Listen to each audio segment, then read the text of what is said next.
جہاد سب پر واجب ہے، ہر ایک پر لازم ہے۔ جہاد کا مفہوم بہت وسیع ہے۔ انسان کی زندگی اگر دیکھا جائے تو حیات الانسان کلھا جہاد من بدایتها الی نہایتها، انسان کی پوری زندگی جہاد ہے، ابتدا سے لے کر کے انتہا تک۔ یعنی یہ سلسلہ جو آغوش مادر سے شروع ہوتا ہے، جو گہوارے سے شروع ہوتا ہے، تو یہ سلسلہ جہاد قبر تک، لحد تک جاری اور ساری رہتا ہے۔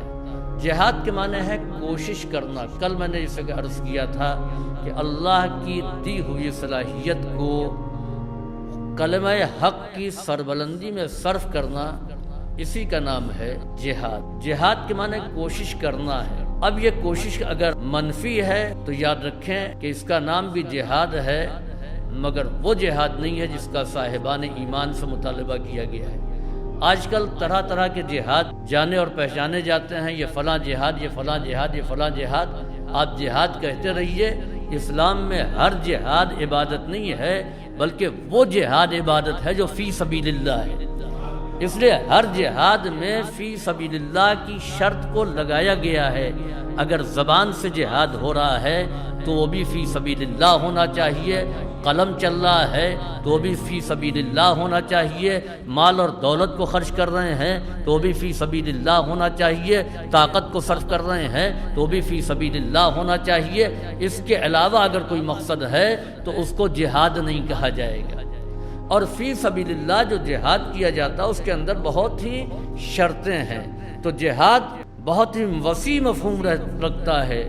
قتال کی دنیا محدود ہے، قتال جہاد کی ایک صنف کا نام ہے، نہ کہ جہاد۔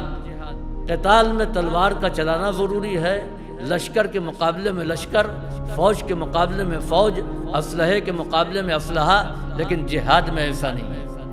جہاد میں یہ اسلحے نہیں استعمال کیے جاتے ہیں کہ تلوار ہو، نیزہ ہو، یا اس دور کے جدید اسلحے، یہ تمام اسلحے قتال کے ہیں۔ تو قتال کی دنیا اور ہے اور جہاد کی دنیا اور ہے۔ یاد رکھیں کہ جہاد اہم ہے قتال سے۔ کبھی کبھی جہاد تلوار روک کے بھی ہوتا ہے۔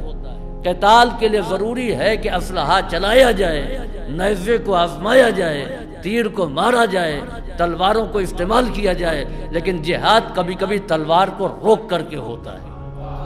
امیر المومنین نے عمرو کے اوپر سوار ہو کر کے گلے پر تلوار رکھ دیا، یہ ہے قتال۔ لیکن جیسے ہی اس نے بے ادبی کی، آپ نے تلوار اس کی گردن سے ہٹا دیا، اس کے پاس سے الگ ہٹ کے ٹہلنے لگے، اس کا نام جہاد ہے۔ تو قتال کے لیے تلوار چلانا ہے اور جہاد کے لیے تلوار نہیں چلانا ہے۔ چنانچہ ایک ہی مجاہد ہم کو ملا ایک مارکے میں کہ جس نے قتال بھی کیا ہے اور جہاد بھی کیا ہے۔ قتال عمرو کو مغلوب کیا، جہاد کیا ہے؟ عمرو کو قابو میں آنے کے بعد چھوڑ کر کے ہٹ جانا، یہ ہے جہاد۔